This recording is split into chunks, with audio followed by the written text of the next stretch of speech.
Can you repeat the question? Yeah, so the question is, what do I think about lean startups, iterative thinking where you get feedback from people versus complexity that may not work? So I am personally quite skeptical of all the lean startup methodology. I think the really great companies did something with sort of somewhat more of a quantum improvement that really differentiated them from everybody else.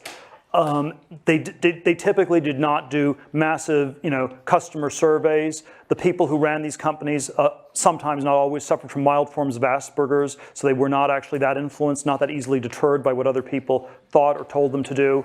So I do think we're way too focused on iteration as a modality and not enough on trying to have a virtual ESP link with the public and figuring it out ourselves.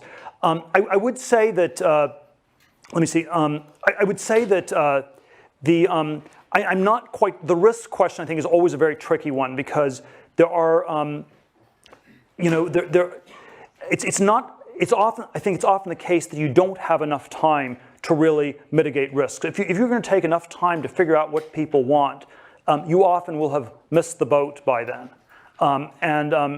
And then, of course, there's always the risk of doing something that's not that significant or meaningful. So, you could say a track in law school is a low-risk track from one perspective. It may still be a very high-risk track in the sense that maybe you have a high risk of not doing something meaningful with your life. So we have to think about risk in these very complicated ways. I think risk is sort of this very complicated concept. Yes?